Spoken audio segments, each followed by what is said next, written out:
তেজ পিয়া সপোনে এন্ধাৰে পোহৰে নেজানে নপঢ়ে দিন লিপি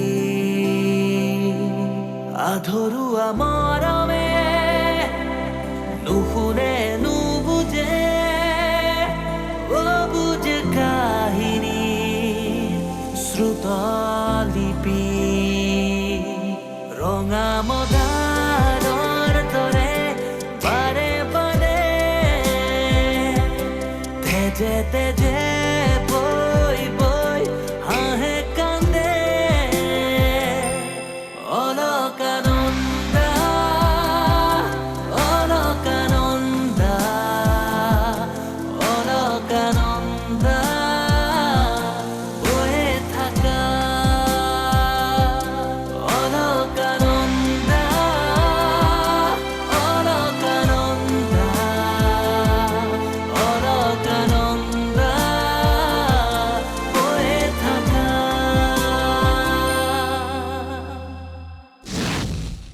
ইমানবোৰ ঘটনা ঘটি যোৱাৰ পিছত দাদা মানসিকভাৱে সুস্থ নহয়। হৈ যোৱা ভুলবোৰ শুধৰাই ভৱিষ্যতে যাতে নিজৰ ভুলবোৰ পুনৰাবৃত্তি নকৰে, সেয়ে আগলৈ কি কৰিলে উচিত হ'ব পুনৰাই চিন্তা কৰি চাবলৈ তেওঁক অলপ সময়ৰ প্ৰয়োজন। আৰু সেইবাবে মই ভাবোঁ কিছুদিন তেওঁক নিজৰ মতে চিন্তা কৰিবলৈ এৰি দিয়া উচিত। আপুনি আৰু বিৰিনাই মোৰ বিপদৰ সময়ত বহুতবাৰ সহায় কৰিছে, তাৰ বাবে ধন্যবাদ। ধন্যবাদ নজনালেই হ'ব, সেই মানৱতাৰ খাতিৰত মোৰ কৰ্তব্য।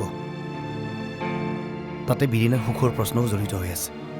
সকলো অতীত পাহৰি তেওঁকে মই পৃথিৱী বনাই লৈছিলোঁ, আৰু তেওঁ তুমি ইয়ালৈ কিয় আহিছা? আৰু কি বাকী আছে? ছোৱালীজনীৰ জীৱনটো ইমানলৈ ধ্বংস কৰি তোমাৰ শান্তি নহ'ল নহয়? আকৌ ইয়ালৈ আহিছা? ওলাই যোৱা ইয়াৰ পৰা, আৰু কেতিয়াও এইখন ঘৰত ভৰি নিদিবা। ইমান ভুল বুজাবুজিৰ মাজত থকাতকৈ বুজাবুজিৰ মাজত সম্পৰ্কটো শেষ কৰি দিয়াটোৱে ভাল। নন্দিনী, কি হৈছে? মা ব'লা আমি ভিতৰলৈ যাওঁ।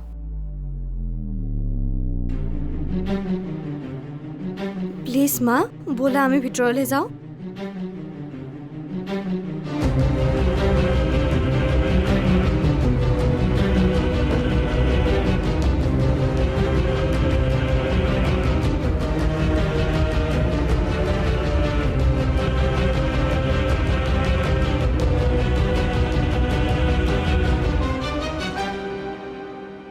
মোক ক্ষমা কৰি দিয়া বিৰিনা। মোৰ ভুলবোৰ উপলব্ধি কৰোঁতে মোৰ বহুত বেছি দেৰি হ'ল। মাফ কৰি দিয়া। তোমাৰ দৰে মানুহ এগৰাকীৰ লগত মই এনেকুৱা কৰিব নালাগিছিল। প্লিজ মাফ কৰি দিয়া। এইবোৰ নাটক বাদ দিয়ক, ইয়ালৈ কিয় আহিছে সেইটো কওক। তুমি মোক এনেকৈ কোৱাটো স্বাভাৱিক, কিন্তু বিশ্বাস কৰা মই অলপ উন্নত কৰা নাই। নিজৰ ভুলৰ বাবে মই সঁচাকৈ অনুতপ্ত। চিধা চিধিকৈ সুধিছোঁ, আপুনি কি বিচাৰিছে? তোমাক সকলো থাকিও যেন আজি মোৰ একো নাই। উভতি আহা মোৰ জীৱনলৈ। তুমি যেনেকৈ বিচৰা মই তেনেকৈ থাকিম। তোমাৰ প্ৰতিটো কথাই মই মানিম, সকলো চৰ্ত মানিম। প্লিজ। চৰ্ত? মই মোৰ জীৱনত এজন জীৱন সংগী বিচাৰিছিলোঁ, মোৰ চৰ্তত চলা ভৃত্য নহয়।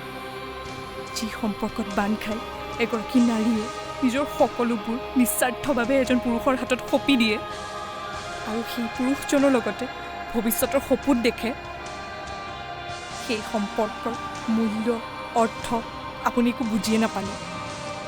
মোক বহুত কষ্ট দিলে। জানো মোৰ ভুল হৈছে।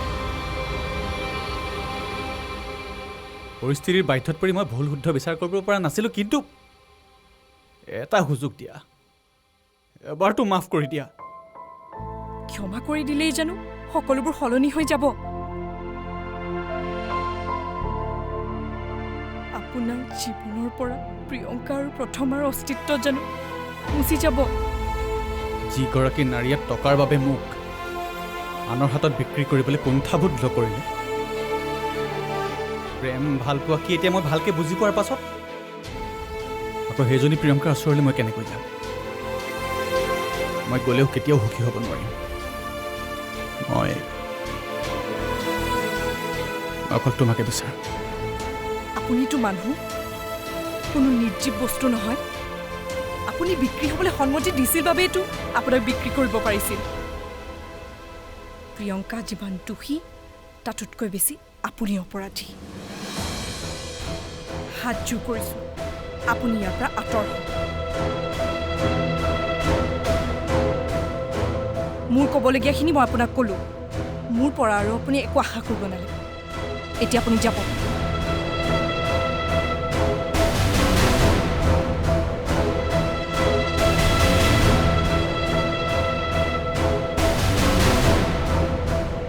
ইমান নিষ্ঠুৰ নহ'বা পেৰিনা,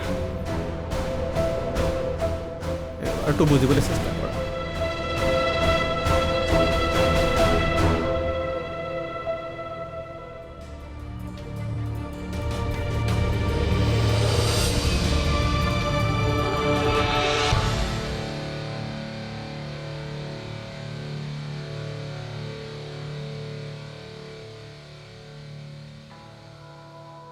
আপুনি পাগল হ'ল নেকি?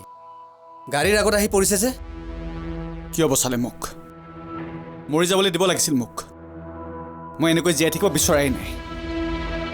বলক, আপোনাৰ ঘৰৰ এড্ৰেছটো দিয়ক, মই থৈ আহোঁ। আহক।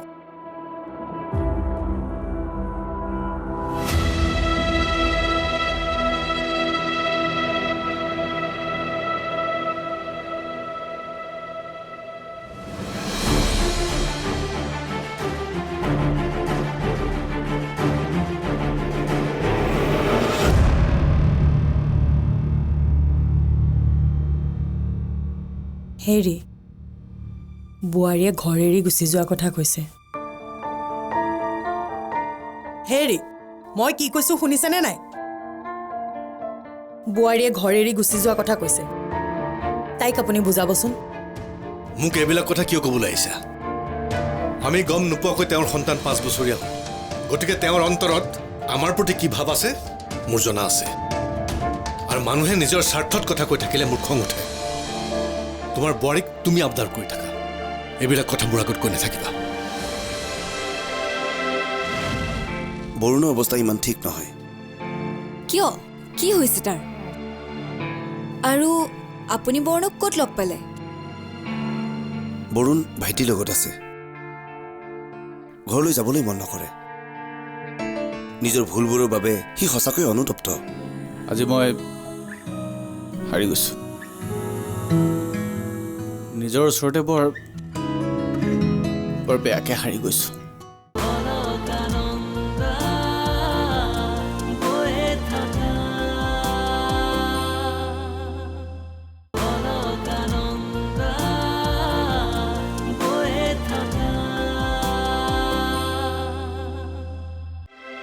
বৰুণ দা, আপুনি অকণমান ৰেষ্ট লগে যাওক। জিৰালে অকণমান গাটো ভাল পাব। Thank you. ঠিক আছে।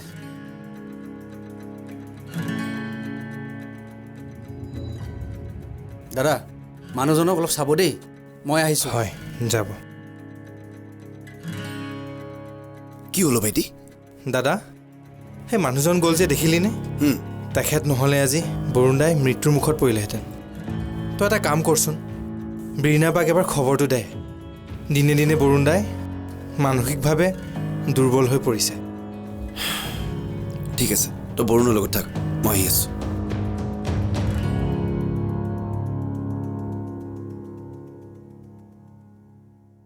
মুকিয়ালৈ কিয় মাতি পঠালে অনিৰ্বাণ দা? পাহৰি গ'লা, আমাৰ যে আৰু এটা কাম বাকী আছে। বৰুণ, বৰুণৰ অৱস্থা ইমান ঠিক নহয়।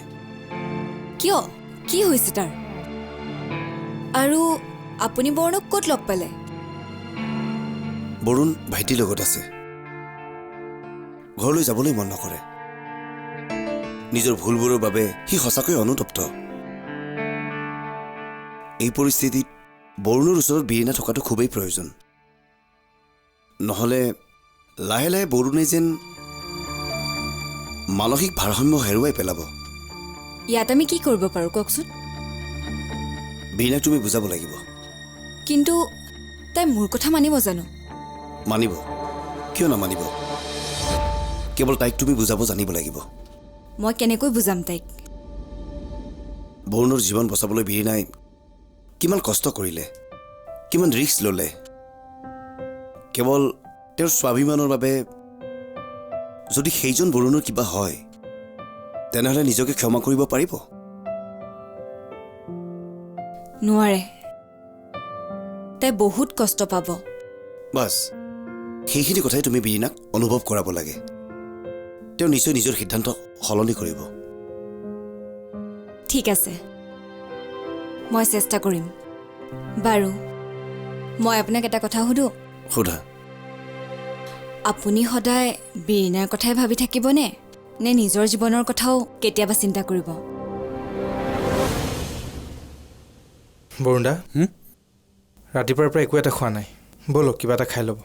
নালাগে, মোৰ একেবাৰে ভোক লগা নাই, একো খাবলৈ মন নাই।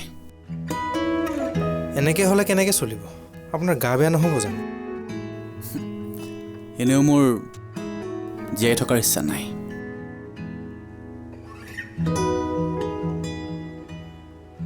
কিবা ভাগ্যৰ বলতে আজি ইয়াত।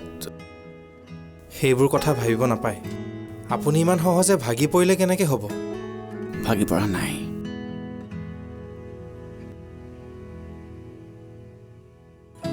আজি মই হাৰি গৈছো। নিজৰ ওচৰতে বৰ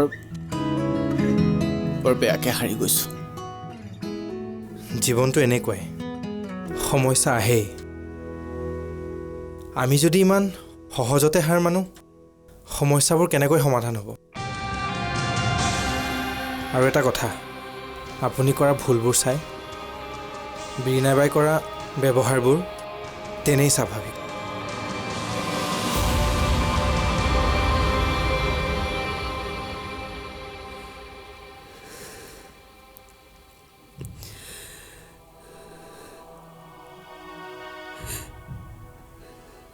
বোৱাৰী, কি হৈছে?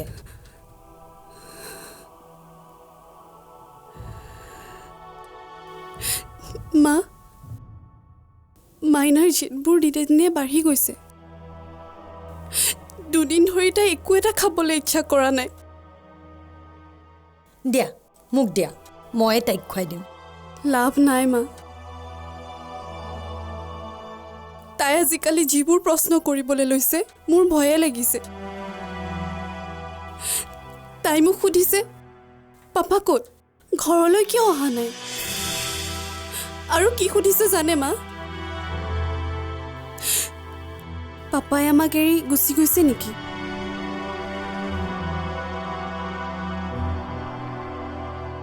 ৰ'বা, মই তাইক বুজাই পঢ়াই ক'ম, তুমি চিন্তা নকৰিবা।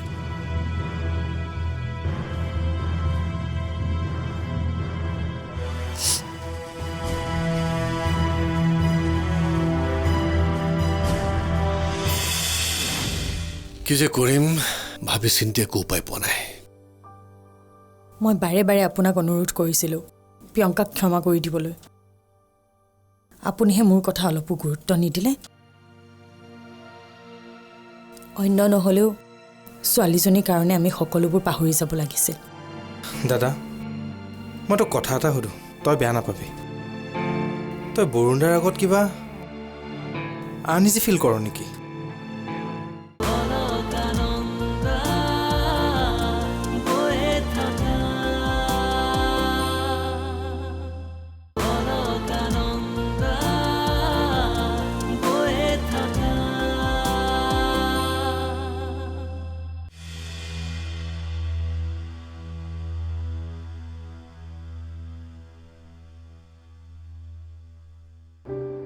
হেৰা মইনা শুলে নেকি? অঁ শুলে। তাই বেচেৰি একো নোখোৱাকৈয়ে শুই গ'ল। কি যে কৰিম ভাবি চিন্তি একো উপায় পোৱা নাই। মই বাৰে বাৰে আপোনাক অনুৰোধ কৰিছিলোঁ প্ৰিয়ংকাক ক্ষমা কৰি দিবলৈ। আপুনিহে মোৰ কথা অলপো গুৰুত্ব নিদিলে। অন্য নহ'লেও ছোৱালীজনীৰ কাৰণে আমি সকলোবোৰ পাহৰি যাব লাগিছিল। তুমি ঠিকেই কৈছা। বৰুণ আহক, মই এই বিষয়ে তাৰ লগত কথা পাতিম। আপুনি প্ৰিয়ংকাৰ লগত এবাৰ ভালকৈ কথা পাতিব, নহ'লে তাই এই ঘৰখনত কেনেকৈ সহজ হ'ব। পুনম, অৰ্জুন, দৰ্জাখন খোলাচোন। প্ৰিয়ংকাৰ মাত যেন লাগিছে। ব'লাচোন চাওঁ। আহা। ঘৰখনলৈ সোনকালে শান্তি ঘূৰি আহিলেই হয় আৰু। আপুনি সেইবোৰ কথা চিন্তা কৰিব নালাগে। বহু ৰাতি হ'ল, এতিয়া শুৱক। হেৰা মা, মা। বোৱাৰী চিঞৰিছে দেখোন। তাকেই। ব'লাচোন। কি বা হ'ল বলকচোন।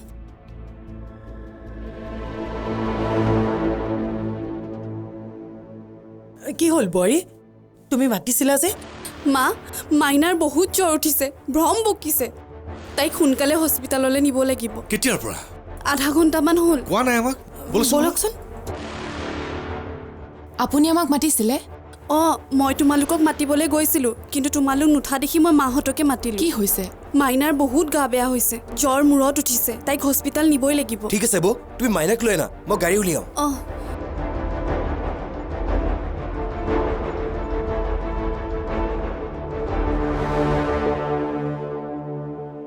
বীৰিনাক যে এতিয়াও ক'ৰবাত মই ভুল বুজি আছোঁ। কাৰোবাক ভাল পালেতো অদিতক স্বীকাৰ কৰি লোৱাত কোনো আপত্তি নাথাকে।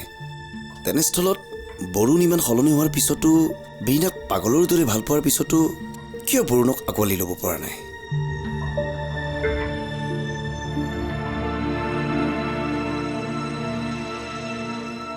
দাদা শুবলৈ নাযাওঁ? টোপনি ধৰা নাই। বৰুণ শুলেনে? শুলে। টোপনি আহিছে? নাজানো। দাদা, মই তোক কথা এটা সুধোঁ, তই বেয়া নাপাবি। তই বৰুণদাৰ আগত কিবা আনইজি ফিল কৰ নেকি? মই কথাটো বহুদিন ধৰি লক্ষ্য কৰি আছিলোঁ, তোক মাত্ৰ সুধিবলৈ সুযোগ পোৱা নাছিলোঁ।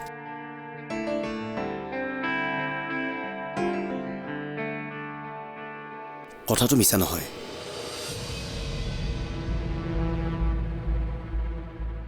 কিয় নাজানো, বৰুণৰ সন্মুখত মই নাৰ্ভাছ ফিল কৰোঁ। মই বৰুণক বেয়া নাপাওঁ, কিন্তু কিয় জানো এনেকুৱা হয়, এই প্ৰশ্নৰ উত্তৰ মই এতিয়াও বিচাৰি পোৱা নাই। হয়তো বীৰিনা বাৰ প্ৰতি তোৰ ভাল পোৱা আছে বাবে তই বৰুণদাক সহজভাৱে ল'ব পৰা নাই দাদা। বুকুৰ সীমনাত উশাহে জিৰাব, জীৱনৰে সুৰ গুঠি গুঠি চকুৰ মোহনা আদৰে হাঁহিব, হেঁপাহৰে ৰং আঁকি আঁকি উকা ভাগো